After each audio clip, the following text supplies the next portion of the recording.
Good morning. Welcome to Counterpoints. I'm joined not by Ryan Grimm, but by Candace Owens. Crystal Ball. Crystal, thank you so much for stopping by for another girls show. It's always fun to have you here.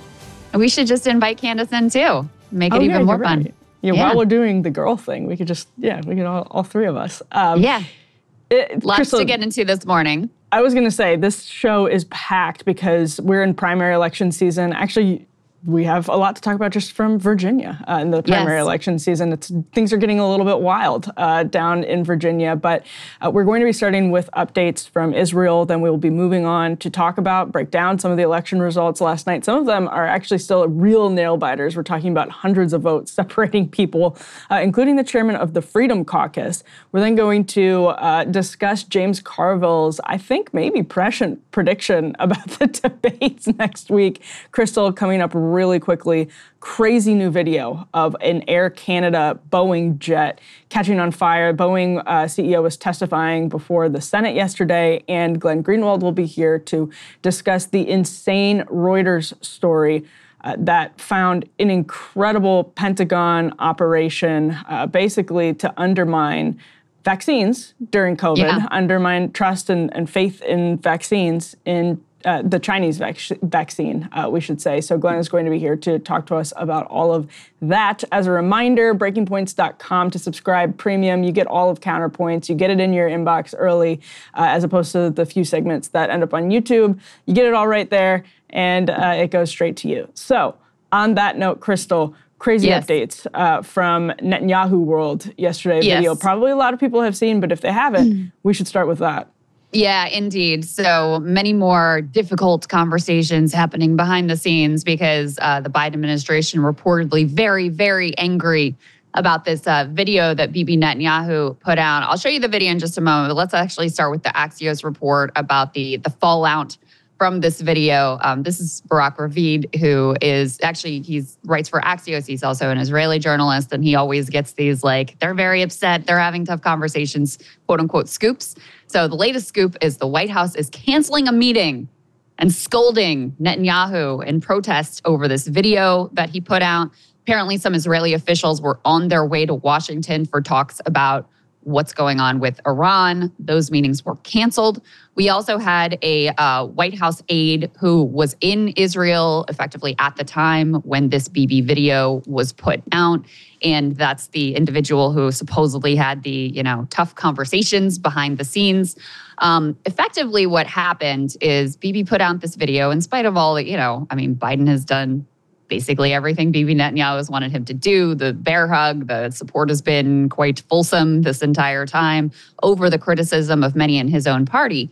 In spite of all of that, Bibi put out an English language video criticizing Biden and claiming that he's not sending all of the weapons and the ammo that Israel actually wants. And Bibi also compares himself to Churchill because, of course, he does.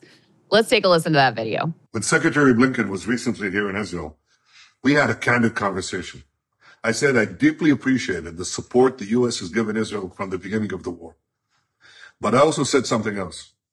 I said it's inconceivable that in the past few months, the administration has been withholding weapons and ammunition to Israel. Israel, America's closest ally, fighting for its life, fighting against Iran and our other common enemies. Secretary Blinken assured me that the administration is working day and night to remove these bottlenecks. I certainly hope that's the case. It should be the case. During World War II, Churchill told the United States, give us the tools, we'll do the job.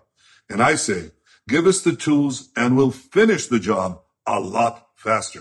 So, Crystal, he didn't just compare himself to Churchill there. He actually sort of cast himself as someone greater than Churchill. Yes.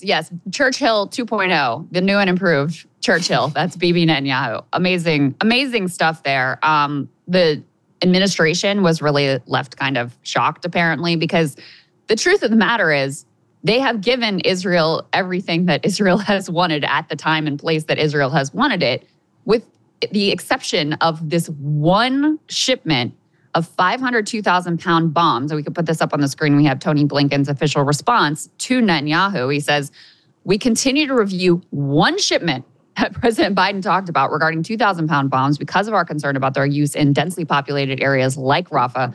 That remains under review, but everything else is moving as it would normally move. It also seemed to be somewhat of a coordinated political attack because you also had Mitch McConnell putting out this statement at the same time on the Senate floor.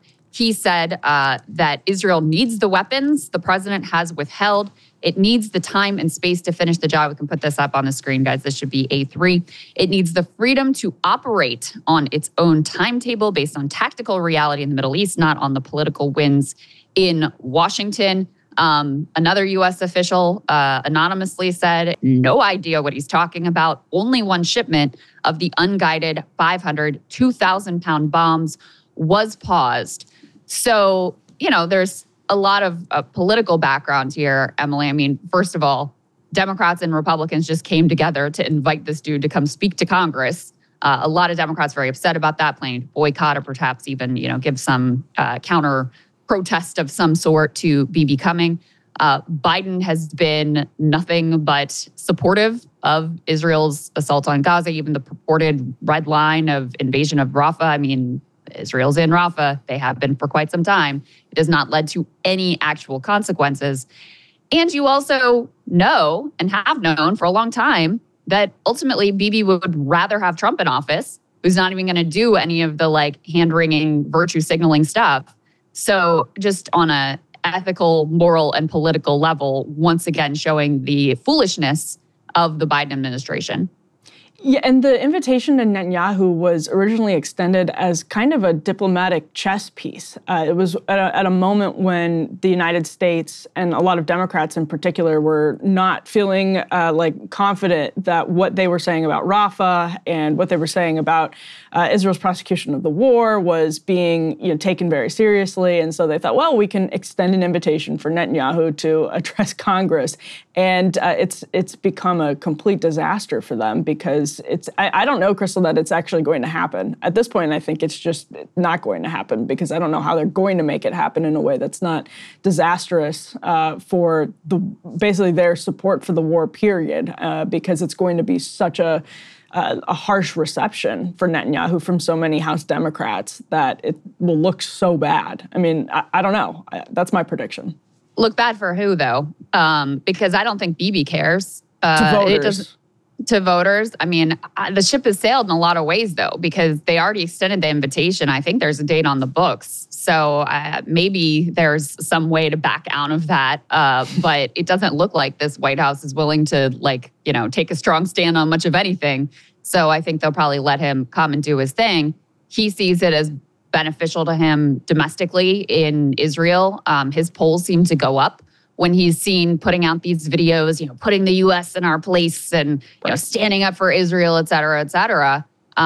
He's still unpopular in Israel, but he's doing better than he was doing right after October 7th. He has effectively, let some of the fury over the manifest security failures, of which we continue to learn more about, die down and give himself a chance at political survival, because it's not just political survival. He also is facing ultimately corruption charges that could land him in prison as well. So, I think as long as he sees this visit as beneficial to himself, then it is likely to go forward. But we'll see how all of that happens. I mean, the other thing I have to comment on is they're pulling a meeting, they're having the tough conversations behind the scenes. So it's not like there's any real consequence to this video and this, public humiliation of the president of the United States, who this isn't the first time that he's been publicly humiliated at the hands of Bibi Netanyahu. That's basically been the story of this war.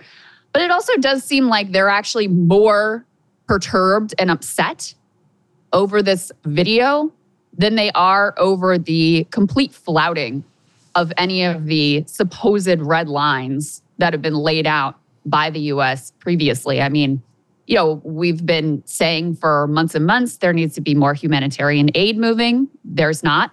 There's dire conditions in northern Gaza and in southern Gaza. Actually, since we put the pier into place, and now the pier is basically dead and gone and over, by the way, the amount of humanitarian aid has actually fallen So, that has been completely flouted with horrific consequences for people on the ground, and also yet another humiliation of the Biden administration. We're about to talk about this very likely escalation in the war vis-a-vis Hezbollah in Lebanon. That is something else that from the beginning the U.S. has been saying, like, we don't want to go there. We need to make sure that this doesn't happen.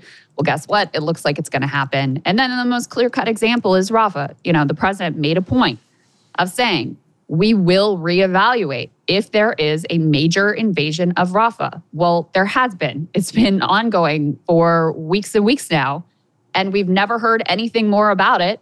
There hasn't been any consequences. This one weapon shipment that they paused is it. That's the extent of it. And in spite of all of that, the fact that there's even been any rhetorical, mild criticism of Israel has led to, this video from Bibi Netanyahu, and Republicans, by the way, positioning themselves to say, oh, we'll be even more pro-Israel. We won't even, hand-wring it all. So just an extraordinary set of circumstances. And like I said before, I think really reveals the foolishness of the Biden policy of the bear hug of Netanyahu that we've seen play out for months at this point. Yeah, I mean, that's why I'm trying to imagine the pomp and circumstance of Netanyahu rolling into Congress in a matter of weeks. And you have the Biden administration, you have Democrats. I mean, Republicans are happy to rally around Netanyahu. It's just such a disaster for Democrats, because it's going to, like, if they are really sensitive about the video. I think that's such an interesting point, that this video in particular is like what has irked them so much. So Netanyahu moving through DC, talking to reporters. I mean, I wouldn't put money on it exactly, but for Netanyahu, to your point, which I think is an important one, it's like he wants those optics, badly wants those optics. For Democrats. Maybe they don't even realize what a disaster it'll be, just in terms of all of the questions he's going to answer, the criticism he's going to level at the United States, and then them having to answer for that, and them having to be boycotting the speech or whatever. It's just buckle up if you're a House Democrat. Yeah, and it's not just like AOC and Ilhan Omar and the squad that are planning to skip the speech. Jim Clyburn has said he's not going to go. So you have significant number of mainstream Democrats who also are not going to attend. And partly, Bibi Netanyahu has been the person probably most responsible for making attitudes towards Israel more partisan, both because of his conduct, indefensible conduct in this war in Gaza, and also because you'll recall, he came and spoke to Congress over the objections of President Obama back when Obama was negotiating the Iranian nuclear deal. And Bibi came and really inserted himself in a partisan way, and also was really betting and pretty clearly betting that Romney was going to beat Obama in 2012. That obviously didn't work out. There's also reporting from the time of, Biden and Hillary Clinton actually were going to be taking a bit of a tougher line towards Netanyahu. And Biden is the one who came in and said, listen, I'm like your only friend, and like undermined his own president's foreign policy with regards to this. So, Bibi is perfectly willing to be partisan. He's perfectly willing to make it clear who he prefers. At this point, I think he has total understanding and clarity that Biden is unwilling, whatever, to actually, impose any sort of consequences. And so he's just going to do what he likes and what he feels serves not Israel, not his people, but his own personal, narrow political interests. So I think that's the way that that's the lens through which we should view basically all of his actions. Hey, if you liked that video, don't forget to hit the like button and subscribe to Breaking Points. If you want to see the rest of Counterpoints, go to breakingpoints.com to become a premium member and get the full uncut show every morning in your inbox and on Spotify.